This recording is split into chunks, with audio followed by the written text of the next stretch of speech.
सुखा सद्धम्मदेशना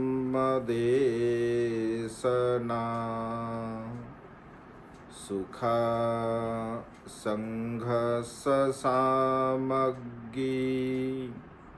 समगानं तपो सुखो।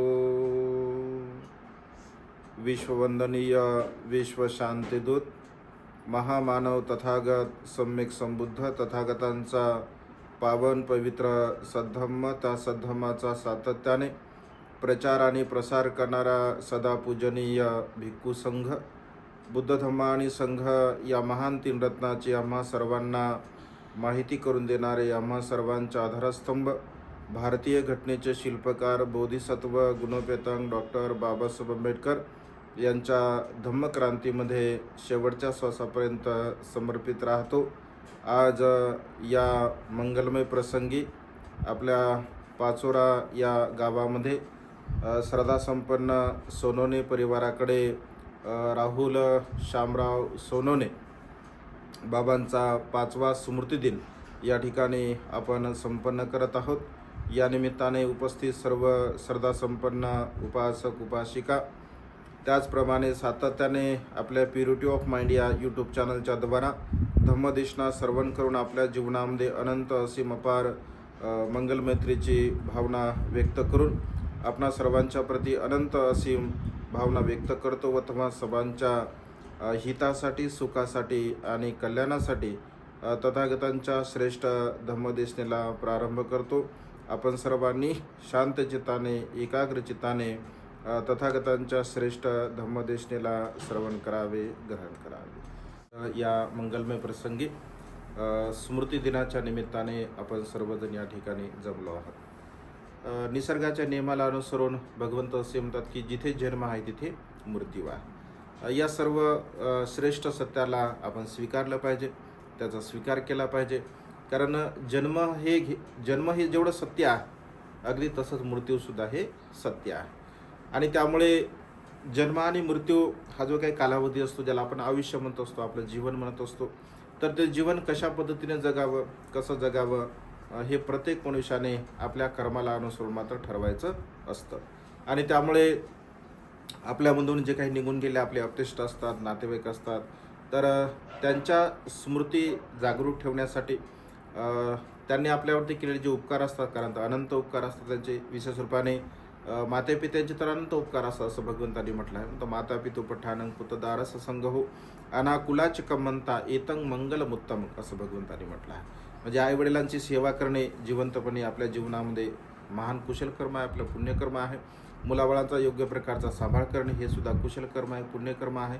आणि त्यामुळे माता पिता तर जिवंतपणे आपल्यासाठी सर्व काही करत असतात, लहानाचं आपल्याला मोठं करत असतात, आपल्यामध्ये चांगल्या प्रकारचे संस्कार ते देत असतात, आपल्यामध्ये जेवढे काही चांगले सद्गुण असतात ते सर्वच्या सर्व मातापित्यांमुळे आपल्यामध्ये प्राप्त झालेले असतात।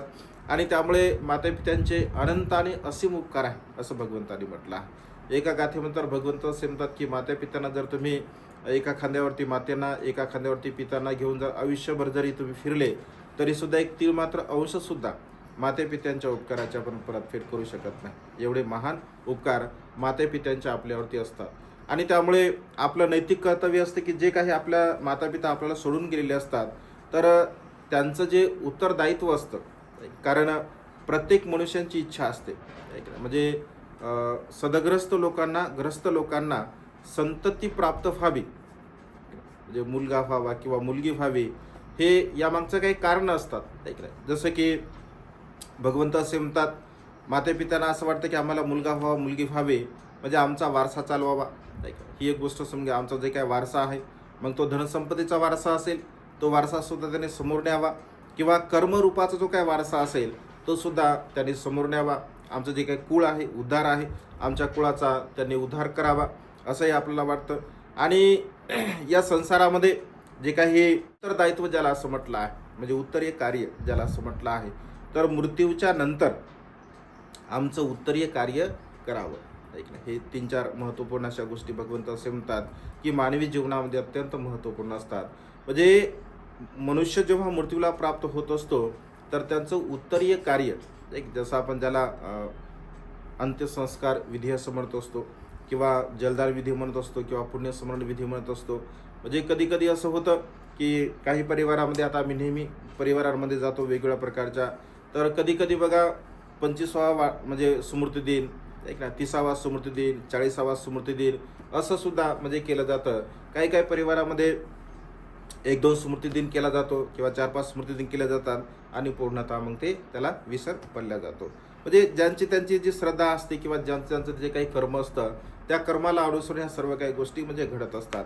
म्हणजे हा जो विधी, जो पुण्य अनुमोदन विधी ज्याला म्हणतो आपण किंवा जलदान विधी ज्याला आपण असं म्हणतो, तर हे आपणच करतो असं आपल्याला वाटतं का? किंवा आता वर्तमान काळामध्ये आपणच करतो असं आहे का? तर बिलकुल नाही आहे. तर ही संसाराची परंपरा चालत आलेली आहे, ऐक ना. म्हणजे 2600 वर्षापूर्वी सुद्धा अशा प्रकारचा विधी म्हणजे केला जातो प्रत्येक धर्मामध्ये. आता बौद्ध धर्मामध्ये आपण आपल्या रीतिरिवाजाप्रमाणे करतो. हिंदू बांधव त्यांचे जे काही रीतिरिवाज असेल त्यांच्या पद्धतीने करतात. म्हणजे संसारामध्ये प्रत्येक व्यक्ती आपापल्या धर्माला अनुसरून तो म्हणजे जो काय हा विधी आहे तर तो करत असतो. त्यामागचा उद्देश हा असतो. कधी कधी काही लोकांच्या मनामध्ये म्हणजे अंधश्रद्धा असते, एक नाही. जसं बाबासाहेबांनी 22 प्रज्ञामध्ये असं म्हटलं आहे की पिंडदान मी करणार नाही. काही लोकांना असं वाटतं की मग जसं भोजन दिलं जातं आहे की नाही, पिंड म्हणजे भोजन दिलं जातं, मग ते जसं खातील समजून घ्या, जे काही खात असतात तशा पद्धतीने त्यांना दिलं जातं. काही ठिकाणी तर लोक समजा जेव्हा मृत्यूला प्राप्त होतो व्यक्ती आहे की त्यांच्या नावाने म्हणजे वेगळं ताट बनवलं जातं. मग तो जर मटण खाणार असेल तर मटणसुद्धा त्याला दिलं जातं, ऐक ना. तो जर दारू पिणार असेल तर मग दारूसुद्धा ते ठेवली जाते. तो जर बिड्या ओढणार असेल तर बिड्यासुद्धा ओढल्या जातात. म्हणजे असंही लोकांना, कारण त्यांना असं वाटतं की यांना आता शेवटचा एकदाचं आपण दिलं पाहिजे. परंतु भगवंत असे म्हणतात की तसं काही ते होत नाही. किंवा एकदा मनुष्य मृत्यूला प्राप्त झाला तो काय पुन्हा खातो का किंवा खाऊ शकतो का? खाऊ शकत नाही. आणि त्यामुळे बाबासाहेबांनी 22 प्रज्ञामध्ये असं म्हटलं की मी पिंडदान करणार नाही. म्हणजे स्मृती दिन करावा, स्मृती दिन करू नये असं नाही आहे. कारण भगवंताच्या काळामध्ये सुद्धा असे उदाहरणं बघा आपल्याला पाहायला मिळतात. जसं उदाहरण जर घ्यायचं असेल तर जेव्हा भगवंत राजगृहाला जात असतात आणि राजगृहाला गेल्यानंतर जेव्हा राजा बिंबिसाराला कळते की अरे भगवंत आपल्या वेळोमनामध्ये आलेले आहे, तर आता राजा आहे, राजा एकटा थोडा भगवंताला भेटायला जाणार आहे, एक ना. राजाचे मंत्री जात असतात, राजाचे जे काही पदाधिकारी असतात आणि त्याच्यासोबत मग राजा कोणाला भेटायला जात आहे, लोकांना सुद्धा आश्चर्य वाटते. मग त्यांच्या सोबत लोक सुद्धा जात असतात. तर असं म्हटलं की 10,000 लोकांसमवेत राजा बिंबिसार पहिल्यांदा भगवंताला वेळूवनामध्ये भेटण्यासाठी जात असतो. मग गेल्यानंतर तो भगवंताला वंदन करतो, प्रणाम करतो. आपल्या मनातील ज्या काही इच्छा असतात त्या इच्छा तो बोलून दाखवतो भगवंताला. तो प्रसन्न होतो, भगवंताला उपदेश करतात आणि तो आनंदी होतो, प्रसन्न होतो. आणि प्रसन्न झाल्यानंतर तो म्हणतो की भगवान उद्याच्या भोजनाचं निमंत्रण आपण स्वीकार करावं. तर भगवंत मुकसंमतीने उद्याच्या भिक्खू संघासह भोजनाचं निमंत्रण स्वीकारत असतात. 1250 भिक्खू भगवंताच्या समेत बघा त्या ठिकाणी असतात. तर 1250 भिक्खूंना राजा उद्याच्या भोजनाचं निमंत्रण, राजा त्याला काय कमी आहे, लगेच तो स्वीकारत असतो. दुसऱ्या दिवशी अत्यंत स्वादिष्ट असं भोजन तो आपल्या सेवकाच्या द्वारा बनवतो. वेळ झाल्यानंतर एका सेवकाला पाठवतो आणि भगवंताला भिक्खू संघाला राजदरबारामध्ये आणलं जातं. म्हणजे जिथे भगवंताचं आसन असते अत्यंत त्या आसनावरती सन्मानपूर्वक भगवंताला बसवलं जातं आणि राजा स्वतःच्या हाताने भगवंताला भोजन वाढत असतो. संतुष्ट होईपर्यंत भगवंत भोजन ग्रहण करतात आणि भोजन ग्रहण केल्यानंतर ती पद्धती असते, ती एक विनय आहे, तो एक पद्धत आहे. मग राजा एक छोटंसं आसन घेतो, भगवंताच्या समोर बसतो आणि भगवंत मग त्या दानाचं अनुमोदन करत असतात. अनुमोदन म्हणजे प्रवचन, ऐकलं, जे तुम्ही जे भोजन देत असता. कारण भोजन दिल्यानंतर भोजनाचं अनुमोदन केलं जातं. जर समजा भोजन घेतलं आणि निघून गेले तर मग त्याचं काय अनुमोदन होत नाही. अनुमोदन म्हणजे काय, आता तुमच्याप्रती मंगलमैत्रीची भावना करणे, तुमच्याप्रती कुशल भावना करणे. कारण तुम्ही भोजन दिलं, तुम्ही अन्नदाता आहात. आणि ज्या श्रद्धासंपन्न उपासक उपासिकांनी जे भोजन दिलं जातं, जे अन्न दिलं जातं, तर त्याच्या दानाचं अनुमोदन भिक्खू संघ करत असतो, भिक्षू करत असतात. मग कधी कधी प्रवचन करतात तुम्हाला 5 मिनटं 10 मिनटं. मग समजा वेळ नसेल तर किमान आशीर्वाद गाथा बोलतात आणि निघून जात असतात. म्हणजे आशीर्वाद गाथा सुद्धा आपल्या दानाचं ते अनुमोदनच असते. मग वेळ जर असेल किंवा तुमची इच्छा असेल तर तुम्ही असं म्हणता की भंतेजी आम्हाला थोडं सांगा, 5 मिनटं 10 मिनटं बोला. मग भंतेजी बोलत असतात. तर ते अनुमोदन करायचं असतं, ती परंपरा आहे बौद्ध धर्माची. आणि त्यानंतर भगवंत दानाचं अनुमोदन करतात, दानाचं महत्त्व राजाला समजून सांगतात, शील पालनाचं महत्त्व राजाला समजून सांगतात. दान शील प्रज्ञा बंद झाले, चालेल. हां, म्हणजे बंद होऊ शकते कारण ते उन्हाच्या टेम्परेचरमुळे. तर दानशील प्रज्ञेचं अनुमोदन म्हणजे राजा ऐकतो, श्रवण करतो आणि भगवंतांनी उपदेश दिल्यानंतर राजाच्या मनामध्ये सहज भाव उत्पन्न होतो की अरे आपण भगवंताला दान दिलं पाहिजे. कारण कधी कधी होते ऐक ना, म्हणजे आनंद उत्पन्न होतो मनुष्याला आणि सहज प्रेरणा उत्पन्न होते आणि असं वाटतं की आपण सुद्धा काहीतरी दिले पाहिजे. मग भगवंताने उपदेश केल्याबरोबर राजाला सुद्धा असं वाटलं की आपण भगवंताला काहीतरी दिलं पाहिजे. मग नेमकं भगवंताला दिलं पाहिजे तर भगवंत काय घेतात? कारण भगवंत तर काही घेण्यासारखं नसायचं, कारण भगवंत काय गोष्टी स्वीकारत असत. तर तो म्हणतो भगवान हे जे वेळुवन आहे, माझं जे वेळुवन आहे, तर भगवान आजपासून बुद्ध प्रमुख भिक्खू संघाला हे मी दान करत आहे. येथेच भगवंताने याचा उपभोग घ्यावा, म्हणजे वेळुवनामध्ये भगवंताने वास्तव्य करावं. तर भगवंत मग ते वेळुवन स्वीकारतात. राजा घरी जातो. घरी गेल्यानंतर त्या रात्री मात्र राजाला काही झोप लागत नाही. मग साहित्यामध्ये असा उल्लेख आहे की राजाला वेगवेगळ्या प्रकारचे दृश्य दिसतात. नग्न दृश्य दिसतात, बिना वस्त्राचे दृश्य दिसतात, कमी वस्त्राचे दृश्य दिसतात, 11 वेगळ्या दृश्य दिसतात आणि राजाला पूर्णतः राजा बेचैन होतो, दुःखी होतो, कष्टी होतो. त्याला रात्रभर झोप लागत नाही आणि तो विचार करतो की नेमकं यापूर्वी तर मला असं कधी झालं नाही, आताच का झालं? तर सकाळी उठल्याबरोबर तो पुन्हा भगवंताला भेटण्यासाठी जात असतो. भेटण्यासाठी गेल्यानंतर तो म्हणतो की भगवान, तो सर्व वृत्तांत सांगतो की असं असं झालं भगवान आणि मला रात्रभर झोप लागली नाही. तर भगवंत असे म्हणतात की महाराज, काल जे तुम्ही म्हणजे जे पुण्यकर्म केलं, जे काल तुम्ही भोजन दान दिलं भिक्खू संघाला, पुण्यकर्म केलं, कुशल कर्म केलं, तर भगवान आपले जे अपतेष्ट असतात, आपले जे म्हणजे मृत व्यक्ती आपल्या परिवारांतून जे निघून गेले असतात, तर त्यांच्या काही इच्छा असतात, आकांक्षा असतात. तर भगवंत असे म्हणतात की जे दृश्य तुम्हाला दिसलेले आहे, जसं कधी कधी म्हणतो ना आपण, मला स्वप्नात दिसलं आहे की नाही, म्हणजे त्यांचं दृश्य म्हणजे त्यांचा चेहरा मला दिसला किंवा होतं. का होतं? कारण आपलं ते ब्लड रिलेशन असतं, रक्ताचं आपलं नातं असतं आणि अनेक वर्षापर्यंत आपण त्यांच्या सहवासामध्ये राहत असल्यामुळे कधी कधी त्या गोष्टी आपल्या चित्तामध्ये म्हणजे सबकॉन्शियस माइंडमध्ये त्या गोष्टी असतात आणि तशा प्रकारचं होतं आणि आपल्याला वाटतं की अरे हे कसं काय झालं, ऐकलं. मग आपण बेचैन होतो, दुःखी होतो, कष्टी होतो.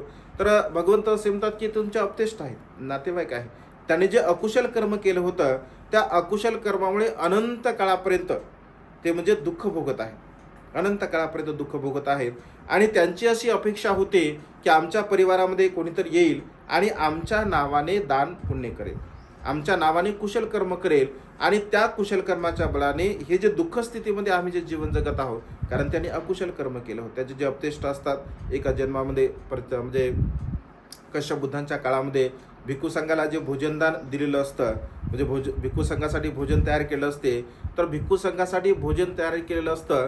तर भिक्खू संघ भोजन करण्याच्या पूर्वी कधी कधी लोकांना सवय असते, तर त्यांनी ते खाऊन बघितलं. म्हणजे कसं झालं, खाऊन बघितलं, त्या जेवढे काय अपतेष्टात नातेवाईक असतात, म्हणजे त्यांनी ते भिक्खू संघाच्या नावाने जे भोजन तयार केलं असतं तर त्याच्यामधून ते चोरून त्यांनी अन्न ग्रहण केलं होतं.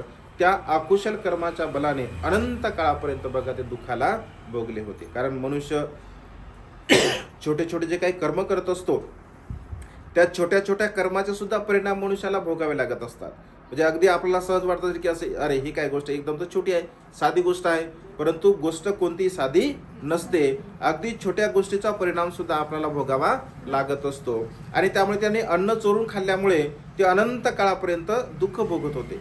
आणि मग त्यांना असं वाटलं, त्यांची अशी इच्छा होती की आमच्या परिवारातील कोणीतरी आमच्या नावाने भोजन द्यावं, म्हणजे जेणेकरून आम्ही या दुःखस्थितीमधून पूर्णपणे मुक्त हो. तर आणि त्यांना म्हणजे वस्त्र सुद्धा नव्हते, विवस्त्र सुद्धा होते. मग भगवंत असे म्हणते तुम्ही केवळ भोजनदान दिलं, तुम्ही वस्त्रदान सुद्धा नाही केलं.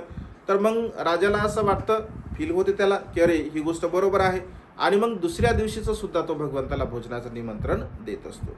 दुसऱ्या दिवशी सुद्धा भिक्खू संघासह भगवंत त्याच्याकडे जातात आणि दुसऱ्या दिवशीचं भोजन झाल्यानंतर मग राजा बिंबिसार म्हणतो की भगवान, आजचं हे जे भोजनदान आहे, आजचं हे जे चिवरदान आहे, हे चिवरदान, परिष्कारदान, भोजनदान, आम्ही जे जे काही तुम्हाला दान पुण्य करत आहोत भगवान, हे सर्वच्या सर्व दान पुण्य या संसारामध्ये माझे जेवढे काही अपतेष्ट आहेत, जेवढे काही नातेवाईक आहेत, जे मृत आहेत, त्या सर्वांना हे मी माझं पुण्याचं अनुमोदन देतो, म्हणजे पुण्याचं अनुमोदन मी त्यांच्यासाठी हे करतो, हे सर्वच्या सर्व पुण्य मी त्यांना अर्पित करतो. तर अशा पद्धतीने मग ते अर्पित केलं जातं आणि भगवंत त्याच्या दानाचं अनुमोदन करत असतात. भगवंत असे म्हणतात की आपले जे अपतेष्ट असतात, मनुष्य मृत्यूला प्राप्त झाला म्हणजे सर्व काही संपलं असं बिलकुल नाही. कारण आपल्यामध्ये राग असतो, आपल्यामध्ये द्वेष असतो, आपल्यामध्ये मोह असतो, मीपणा, अहमपणा, गर्व, ईर्ष्या, अनेक प्रकारचे विकार आपल्यामध्ये असतात. हे विकार जोपर्यंत नष्ट होत नाहीत तोपर्यंत पुन्हा पुन्हा या संसारामध्ये मनुष्य जन्म घेत असतो. बघा, कधी कधी लोकांना असं वाटतं की जन्म पुनर्जन्म ही काही संकल्पना नाही आहे, कारण लोकांच्या डोक्यामध्ये त्या आत्म्याचं भूत घुसलेलं आहे. ऐक ना, लोक असं म्हणतात की आत्मा जन्मास येतो, आत्मा, पण भगवंताने तर अनात्मवाद सांगितला आहे. आत्मा वगैरे काही नाही आहे.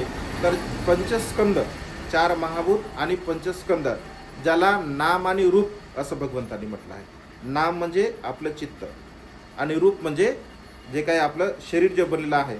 आपलं शरीर किती घटकाने बनलेलं आहे? 4 घटकाने. पृथ्वी, आप, तेज आणि वायू. पृथ्वी म्हणजे आपल्या शरीरामध्ये ठिसूळ पदार्थ आहेत हाडाच्या स्वरूपामध्ये, त्याला पृथ्वी असं म्हटलं आहे. आप म्हणजे पाणी, आपल्या शरीरामध्ये पाणी आहे, उष्णता आपल्या शरीरामध्ये आहे आणि हवा आपल्या शरीरामध्ये आहे. म्हणजे हे जे शरीर आहे हे 4 घटकाने बनलेलं आहे. हा जो निसर्ग सुद्धा आहे हा सुद्धा किती घटकाने बनला? 4 घटकाने. ऐक ना, पृथ्वी, आप म्हणजे पाणी सुद्धा आहे, अग्नी सुद्धा आहे आणि हवा सुद्धा आहे.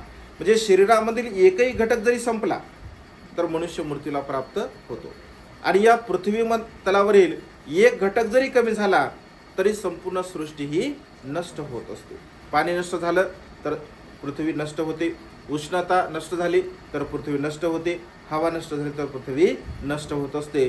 म्हणून भगवंतांनी 3.5 हाताचं जे आपलं शरीर आहे याला पृथ्वी असं म्हटलं आहे. आणि या जगाला सुद्धा आपण पृथ्वी असं म्हणत असतो, ज्याला नाम आणि रूप असं म्हटलं आहे. नाम म्हणजे आपलं चित्त, आपलं मन, आणि रूप म्हणजे आपलं शरीर.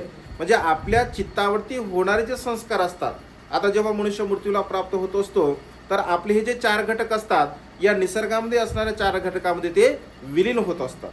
परंतु जे आपलं चित्त असते, जे मन असते, तर ते मन मात्र प्रतिसंधी धारण करत असते, ज्याला पुनर्जन्म नसून पुनर्भव असं म्हटलं जातं. पुनर्जन्म नाही, पुनर्भव. म्हणजे ही जी चित्ताची जी संकल्पना आहे, चित्तावरती होणारे जे संस्कार असतात तर ते पुन्हा या संसारामध्ये जन्म घेत असतात. म्हणजे जिथे जिथे मग प्रतिसंधी त्याला धारण करता आली तिथे तिथे मनुष्य या संसारामध्ये पुन्हा पुन्हा जन्म घेत असतो असं भगवंतांनी म्हटलं आहे. आणि त्यामुळे जोपर्यंत मनुष्यांच्या तृष्णा नष्ट होत नाही तोपर्यंत मनुष्य संसारामधून दुःखमुक्त होत नाही.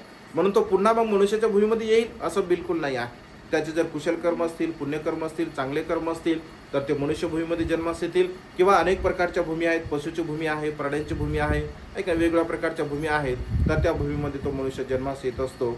आणि त्यामुळे भगवंत असे म्हणतात की आपण जे कुशल कर्म करतो, आपण जे पुण्यकर्म करतो, त्यांच्या नावाने जे काय आपण दान पुण्य करत असतो तर त्यांच्या नावाचं हे दान आपण त्यांना अनुमोदित करत असतो. यथा वारी वाहा परापुर्यंती सागरं इतो दिन्नं पेत्तानं उपकपती असं म्हणतो असतो आपण. म्हणजे ज्याप्रमाणे निसर्गाचा नियम आहे की डोंगरावरती जर पाऊस पडला तर तो डोंगरावरती पडलेला पाऊस नद्या नाल्यांच्या ओळाच्या द्वारा समुद्रामध्ये मिळत असतो. अगदी तशाच पद्धतीने आपण जे कुशल कर्म करतो, पुण्यकर्म करतो, दान कर्म करतो, आपण जलदान करतो की नाही, पाणी टाकतो. म्हणजे पाणी जलदान टाकण्याचा उद्देश काय आहे की आज जे जे काही मी कुशल कर्म केलं, पुण्यकर्म केलं, हे संपूर्ण पुण्यकर्म माझे जे काही अपतेष्ट आहेत, नातेवाईक आहेत, ज्ञातिगण आहेत, या सर्वांना हे पुण्यकर्म लाभदायक ठरो, त्यांना सहाय्यक ठरो, अशा प्रकारची एक भावना आपल्या चित्तामध्ये आपण करत असतो. आणि मग त्यानिमित्ताने आपण भोजनदान देत असतो, त्यानिमित्ताने आपण चिवटदान देत असतो, त्यानिमित्ताने आपण परिष्कार दान देत असतो. म्हणजे जे जे काही देण्यासारखं असतं तर ते आपण त्यानिमित्ताने बघा देत असतो. कारण राजा बिंबिसाराने सुद्धा आपल्या अपतेष्टांसाठी हे दान पुण्य केलं होतं आणि भगवंताने त्या दानाचं अनुमोदन केलेलं आहे. म्हणजे जलदान विधीचा कार्यक्रम का पुण्यस्मरणाचा कार्यक्रम आपणच करतो असं बिलकुल नाही, तर भगवंताच्या काळापासून ही बघा परंपरा चालत आलेली आहे. आणि मनुष्याच्या जीवनाचं हे कर्तव्य आहे की आपल्यामधून निघून गेले जे काही अपतेष्ट असतात ॲक्च्युली त्याच्यासाठी खूप आपण काहीच करत नाही. म्हणजे एवढं विशेष आपण काही करतच नाही आहे. म्हणजे वर्षातून फक्त 1 दिवस आपण त्यासाठी काहीतरी करत असतो. एरवी तर आपण असं विशेष त्यासाठी काही करत नाही, कारण त्या निमित्ताने आपण ती गोष्ट करत असतो आणि त्या निमित्ताने ती गोष्ट आपण केली पाहिजे असं भगवंतांनी म्हटलं आहे. कारण मनुष्याच्या जीवनामध्ये बघा, जे जे काही आपण कुशल कर्म करतो, पुण्यकर्म करतो, चांगले कर्म करतो, त्या चांगल्या कर्माचं, त्या पुण्यकर्माचं स्मरण आपण सातत्याने केलं पाहिजे. भगवंताने सुद्धा बघा, आपल्या भगवंत म्हणजे सिद्धार्थ बोधिसत्वाची माता जेव्हा मृत्यूला प्राप्त होत असते, तर 1 वर्षावास भगवंताने 33 भवनामध्ये सुद्धा केला आहे, असा साहित्यामध्ये उल्लेख आपल्याला पाहायला मिळतो. आणि तिथे आपल्या मातेला त्यांनी अभिधम्माचा उपदेश दिला. नंतर मग ते सारीपुत्ताला उपदेश करायचे आणि सारीपुत्त मग भिक्खूंना उपदेश करत असत. म्हणजे माते पित्यांच्या ऋणातून आपण मुक्त होऊ शकतो. कधी होऊ शकतो? जर माते पित्यांना आपण धम्मामध्ये प्रतिष्ठित केलं तर. माते पित्यांना जर आपण धम्म मार्गाला लावलं तर आपण माते पितेच्या ऋणातून मुक्त होऊ शकतो. अन्यथा माते पितेच्या ऋणातून मनुष्य कधीही मुक्त होऊ शकत नाही. जर धम्म मार्गामध्ये जर आपण माते पित्यांना प्रतिष्ठित करत असेल तरच आपण बघा दुःखमुक्त होऊ शकतो, म्हणजे माते पितेच्या ऋणातून मुक्त होऊ शकतो. आणि त्यामुळे सातत्याने अशा प्रकारचं कुशल कर्म, पुण्यकर्म बघा आपण केलं पाहिजे. कारण मनुष्य या संसारामध्ये कुशल कर्म, पुण्यकर्माच्या बलाने जिवंत असतो. आपण जे काही या संसारामध्ये जे काही कर्म करत असतो, या सर्व प्रकारच्या कुशल कर्मामुळे आपल्या जीवनामध्ये आज घडीला जे जे काही आपल्याला प्राप्त होत असते, सुख असो किंवा दुःख असो, आपण केलेल्या कर्माचा तो परिणाम असतो, आपण केलेल्या कर्माचा तो विपाक असतो. कधी कधी वर्तमान काळामध्ये आपल्याला असं वाटतं की अरे मी तर खूप चांगले कर्म करतो, ऐक ना, पुण्यकर्म करतो, कुशल कर्म करतो, मग माझ्या जीवनामध्ये अशा प्रकारची दुःख स्थिती का आली किंवा माझ्या जीवनामध्ये असं दुःख का आलं? तर भगवंत असे म्हणतात की कधी कधी आपले पूर्वकर्म सुद्धा असतात, कधी कधी आपले वर्तमान काळातले कर्म सुद्धा असतात. जसं आता आपण अंगुलीमालाचं उदाहरण घेतो, आहे की नाही. अंगुलीमाल सुरुवातीला काय अंगुलीमाल होता का? नाही. तो त्याचं नाव तर अहिंसक ठेवलं होतं. अहिंसक म्हणजे काय? कोणाची हिंसा न करणारा. म्हणजे ज्याचं नाव अहिंसक ठेवलं माते पित्यांनी, तो बघा 999 लोकांची हत्या करतो, 999 लोकांना मारतो. एवढा हिंसक, एवढा गुंड प्रवृत्तीचा अंगुलीमाल तयार होतो, डाकू म्हणून प्रसिद्ध होत असतो. पण भगवंताच्या सहवासामध्ये पुन्हा येतो आणि पुन्हा भगवंताच्या सहवासामध्ये आल्यानंतर शस्त्राचा त्याग करतो, भगवंताचं शिष्यत्व पत्करतो, भिक्षू बनतो, ध्यान म्हणून चिंतन करतो आणि दुःखमुक्त अवस्थेला प्राप्त होत असतो. म्हणजे 999 खून करणारा व्यक्ती सुद्धा इथे बदलू शकतो जर त्याचं मन परिवर्तन झालं तर. म्हणजे कर्म हे कायमस्वरूपी नसतात. एक क्षण जर आपल्या जीवनात दुःखाचा आला तर आपलं सारं जीवन दुःखामध्ये जाईल असं बिलकुल नाही आहे. दुसऱ्या क्षणी चांगला क्षण सुद्धा आपल्या जीवनामध्ये किंवा पहिल्यापेक्षा अधिक चांगलं आपल्या जीवनामध्ये तो क्षण निर्माण होऊ शकतो जर आपण सातत्याने चांगले प्रयत्न केले, कुशल कर्म केले, पुण्यकर्म केले. ऐक ना, राजा बिंबिसाराचा पुत्र, ऐक ना, अजातशत्रू राजघराण्यामध्ये जन्मास आला, राजकुमार झाला, राजा सुद्धा बनला, परंतु पित्याची हत्या करण्यामध्ये सहाय्यक ठरला. ऐक ना, बिंबिसाराला त्याने कारागृहामध्ये टाकलं होतं ना, कारण बिंबिसाराला कारागृहामध्ये टाकलं आणि बिंबिसाराच्या हत्येला तो कारणीभूत ठरला. म्हणजे बघा काय कमी होती. पित्याने सर्व काही सांभाळलं, लहानाचं मोठं केलं, मला राज्य पाहिजे आहे तर राज्य दिलं लगेच. अगदी 16व्या वर्षी तो म्हणला की मला राजा बनायचं आहे, लगेच त्याला राजा बनवलं. पण तरीसुद्धा त्याच्या मनाची मानसिकता ही इतर लोकांच्या ऐकण्यामुळे पित्याला मारण्याची झाली आणि त्याने पित्याला मारलं. शेवटी तो बेचैन असतो, दुःखी असतो, कष्टी असतो आणि मग जीवकाच्या विनंतीवरून तो भगवंताला भेटायला जात असतो. भगवंत त्याला उपदेश करतात. उपदेश केल्यानंतर त्याला काहीच लाभ होत नाही, काही लाभ होत नाही. थोडं त्याच्या मनाला शांतता लाभते आणि तो जेव्हा उठून जातो तर भगवंत समजे राजा म्हणजे अगदी दळभद्री आहे. म्हणजे ज्याप्रमाणे एखाद्या मनुष्याचा पदर फाटका असावा, त्याला कितीही द्यावं आणि त्या पदरामध्ये काही राहू नये, त्याला काहीच लाभ झाला नाही. भगवंत असे म्हणजे की राजाच्या जागी जर दुसरा कोणी असता तर किमान श्रोतापण झाला असता, सकृतागमी झाले असता, अनागामी झाला असता किंवा अरहंत सुद्धा झाला असता. परंतु राजाने आपल्या पित्याची हत्या केल्यामुळे तो धम्माचा लाभ करू शकत नाही. म्हणजे एवढं सगळं काही असताना सुद्धा आपल्या एका छोट्याशा अकुशल कर्मामुळे, पाप कर्मामुळे बघा तो दुःखमुक्त होऊ शकला नाही. शेवटी त्याने धम्मसंगती भरली, धम्मसंगती भिक्खूंना त्याने मदत केली, त्याच्या सहकार्याने धम्मसंगती भरली. त्याने कुशल कर्म केलं, पुण्यकर्म केलं, पण कितीही पुण्यकर्म केलं, कितीही कुशल कर्म केलं तर एका अकुशल कर्मामुळे त्याला धम्माचा लाभ झालेला नाही. थोडी त्याला शांतता मनाला लाभली आहे.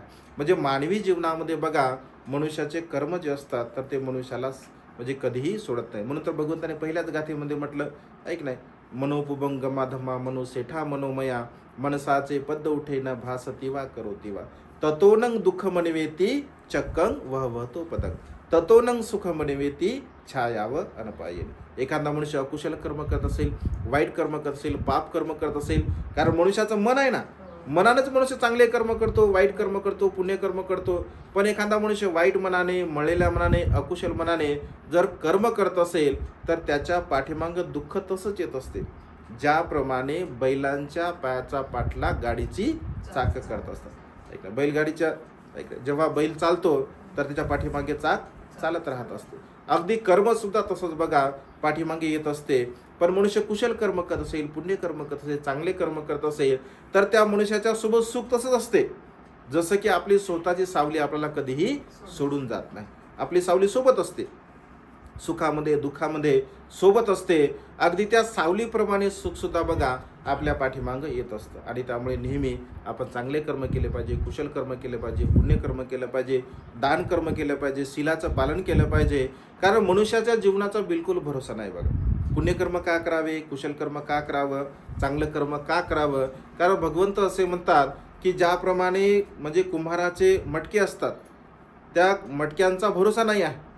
ऐक ना, कधी कधी ते बनवताना सुद्धा फुटून जाऊ शकतात, बनवल्यानंतर सुद्धा फुटून जाऊ शकतात, ठेवल्यानंतर जाग्यावर सुद्धा ते फुटू शकतात, आणता सुद्धा फुटू शकतात, घरी आल्यानंतर सुद्धा ते फुटू शकतात. कारण त्याचा स्वभाव काय आहे? फुटणे हा त्याचा स्वभाव आहे.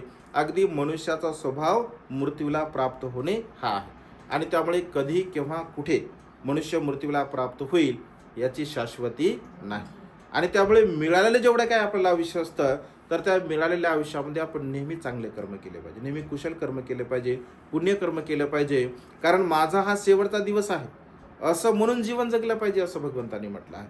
कारण उद्याचा दिवस काय सांगा, रात्रातून काही होऊ शकते. आणि त्यामुळे उद्याचा दिवस माझा असेल असा विचार आपण कधीही केला नाही पाहिजे. तर आज मी कशा प्रकारचं कुशल कर्म करू, पुण्यकर्म करू, चांगलं कर्म करू, शीलाचं पालन करू, राग द्वेष लोभ मोह मीपणा अहंपणा गर्व ईर्ष्या माझ्या मनातील कशा प्रकारचा मी नष्ट करू, याचं सातत्याने बघा आपण चिंतन मनन करण्याचा प्रयत्न केला पाहिजे. कारण जीवन फार अनमोल आहे बघा. भगवंत असे म्हणतात की अनंत पुण्यकर्मामुळे, अनंत कुशल कर्मामुळे हे मनुष्याचं जीवन आपल्याला लाभलेलं आहे. मनुष्य जीवन लाभणे काय दुर्लभ गोष्ट आहे भगवंत असे म्हणतात. आणि त्यामुळे या दुर्लभ गोष्टीला आपल्याला प्राप्त करण्यासाठी आपण पुण्यकर्म केलं, कुशल कर्म केलं. आणि त्यामुळे धम्माला अनुसरून आपण हे सातत्याने बघा जीवन जगण्याचा प्रयत्न केला पाहिजे, कुशल कर्म करण्याचा प्रयत्न केला पाहिजे. आज बाबा राहुल शामराव सोनोने यांच्या निमित्ताने परिवाराच्या वतीने एका बुद्धपुत्रांना अत्यंत स्वादिष्ट रुचकर अशा प्रकारचं भोजनदान दिलं. बाबाच्या निमित्ताने चिवरदान सुद्धा ते करत आहेत.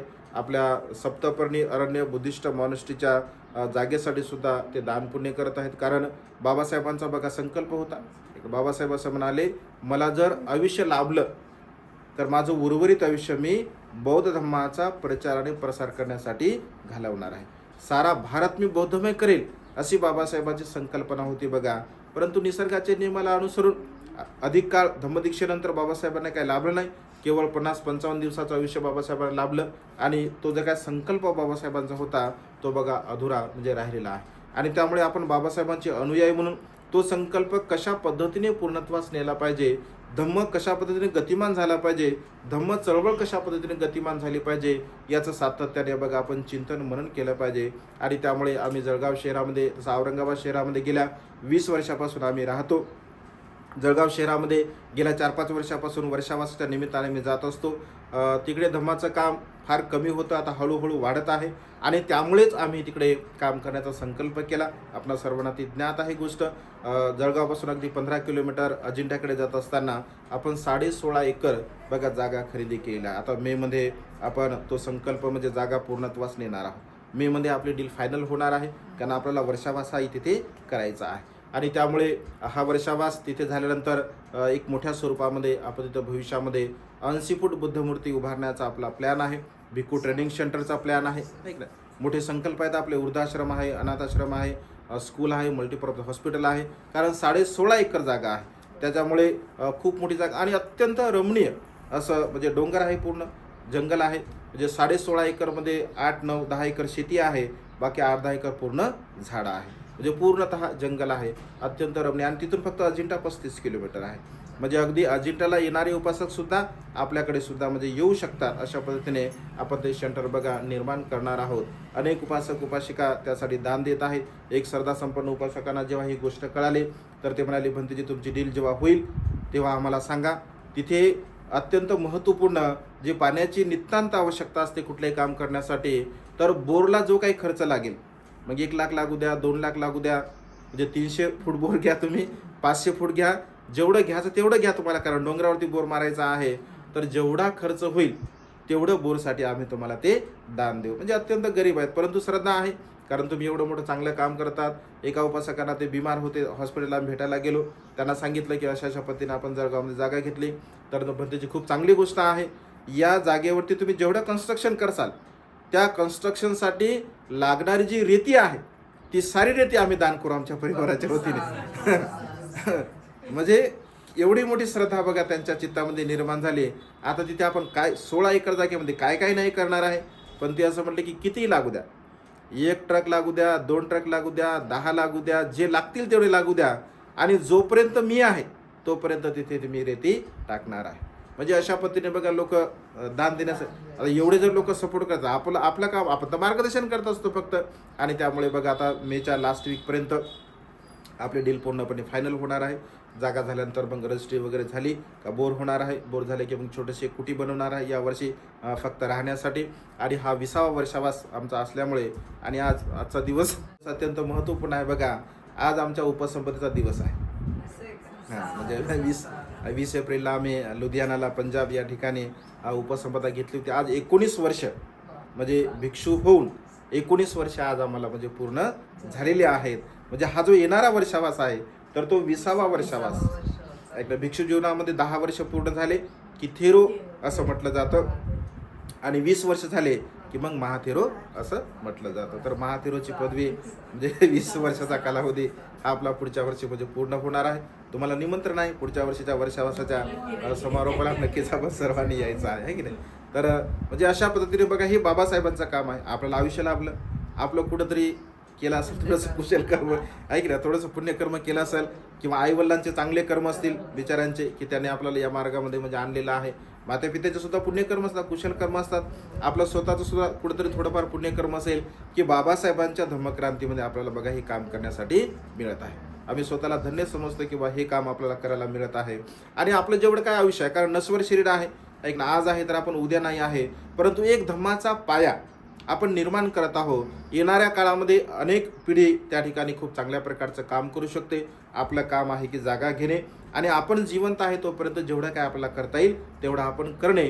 आणि भिक्खू संघाच्या नावे आपण ती जागा करतो. म्हणजे भिक्खू संघ आपल्या जेवढी काय ट्रस्ट आहे, आपले धम्मस्कंद एज्युकेशनल चॅरिटेबल ट्रस्ट आहे, तर त्यामध्ये सर्व भिक्खू आहे. म्हणजे जेवढे काय आपले मित्रमंडळी आहे ते सर्व त्यामध्ये भिक्षू आहेत. कारण एक भिक्षू मरतो, संघ कधीही मरत नाही, आहे की नाही. भिक्षू मृत्यूला प्राप्त होतो, परंतु संघ कधी मरत नाही. आणि त्यामुळे संघाच्या नावाने हे आपण जे जे काही करत आहोत तर ते सर्व काही भिक्खू संघाच्या नावाने आहे. आणि त्यामुळे सातत्याने तिथं खूप चांगल्या प्रकारचं काम होणार आहे. आपण जे काय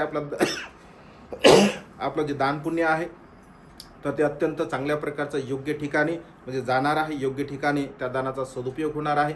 कारण भिक्खू संघाच्या द्वारा जे जे काही निर्माण होत असते ते सर्व काही समाजाचं असतं, आणि समाजाच्या दानपुण्यामधून त्या सर्व काही गोष्टी होत असतात. आणि त्यामुळे अतिशय आनंदाची अशी गोष्ट आहे की भविष्यामध्ये आपल्या जळगाव शहरामध्ये म्हणजे खानदेशामध्ये, आणि केवळ आपण तिथे ट्रेनिंग सेंटर निर्माण करत आहोत, उद्देश हा आपला आहे की तिथे भिक्षू निर्माण झाले पाहिजे. आणि तिथे भिक्षू निर्माण होऊन संपूर्ण परिसरामध्ये आपल्या धम्माचं वातावरण तयार झालं पाहिजे. कारण भिक्षू नाही आहेत बघा, आणि भिक्षू नसल्यामुळे म्हणजे भिक्षू ज्या पद्धतीने धम्माचं काम करू शकतो, उपासक उपासिका सुद्धा करू शकतात, परंतु भिक्षू ज्या पद्धतीने करू शकतो त्या पद्धतीने बघा उपासक उपासिका करू शकतात. कारण त्यांना काय मर्यादा असतात, त्यांना संसार असतो, त्यांना मुलं बाळ असतात. पण भिक्षूंचं असं काही बिलकुल नसतं, ते स्वातंत्र्य असतात. आणि त्यामुळे धम्माचा प्रचार आणि प्रसार खूप चांगल्या पद्धतीने होऊ शकतो. आणि त्यामुळे आपण तिथे भिक्षू निर्माण करणार आहोत. जे अनाथ मुलं आहेत, ज्यांना आईवडील नाही आहेत, किंवा असे मुलं आहेत की ते म्हणजे शिकू शकत नाही आहेत, किंवा त्यांची परिस्थिती अशी गरिबीची आहे, तर अशा मुलांना बघा आपण तिथे एज्युकेशन देणार आहोत. त्या मुलांना आपण शिकवणार आहोत. मग 5 वर्षासाठी आपण त्यांचं लिहून घेऊ, 10 वर्षासाठी लिहून घेऊ. म्हणजे 5 वर्ष 10 वर्ष त्यांना आपण धम्माचं शिक्षणसुद्धा देऊ आणि एज्युकेशनसुद्धा आपण त्यांना देऊ. भविष्यामध्ये त्यांना जर असं वाटलं की आपण राहू शकतो भिक्षू जीवनामध्ये, तर ते भिक्षू जीवनामध्ये राहू शकतात. त्यांना असं वाटलं की आता आम्हाला संसारामध्ये जायचं आहे, तर ते संसारामध्ये सुद्धा जाऊ शकतात. कारण 5 वर्ष 10 वर्ष जर भिक्षू जीवनामध्ये राहिले तर एक चांगला आदर्श उपासक म्हणून बघा ते संसारामध्ये काम करू शकतात. म्हणजे दोन्ही बाजूने आपला फायदा आहे. एक तर भिक्षू राहिले तरी सुद्धा आपला फायदा आहे आणि उपासक जरी झाले तर एक चांगल्या प्रकारचे उपासक बनून ते संसारामध्ये राहू शकतात. म्हणजे तो सुद्धा आपला एक फायदा आहे. कारण चांगल्या प्रकारचा समाज निर्माण करणे, नीतिवान समाज निर्माण करणे, शीलवान गुणवान समाज निर्माण करणे हा आपला बघा त्यामागचा उद्देश आहे. आणि त्यामुळे सातत्याने आपण हे कुशल कर्म पुण्यकर्म बघा केले पाहिजे. आज बाबांच्या निमित्ताने सोनवणे परिवाराने अत्यंत हे कुशल कर्म केलं, पुण्यकर्म केलं. या संपूर्ण कुशल कर्माच्या बलाने बुद्ध धम्म आणि संघ या 3 रत्नाच्या बलाने बाबांचे निसर्गामध्ये विलीन असणारे 4 महाभूत आणि पंचस्कंद यांना सुगती प्राप्त हो. तुम्हा सर्वांना सुद्धा तुमच्या जीवनामध्ये सुख समाधान आयुष्य वर्ण आणि बल प्राप्त हो. तुम्हा सर्वांच्या इच्छा आणि आकांक्षा ढगातून मुक्त झालेल्या शीतल चंद्रमाप्रमाणे पूर्णत्वात जाऊ अशा प्रकारची मंगलमय आणि उदात्त कामना या ठिकाणी व्यक्त करून ही छोटीशी धम्मदेशना संपन्न करतो. सर्वांचं मंगल हो, सर्वांचं कल्याण हो, सर्वांना दीर्घायुष्य. बुद्धं नमामि, धम्मं नमामि, संघं नमामि. साधु सुखियो मंगल.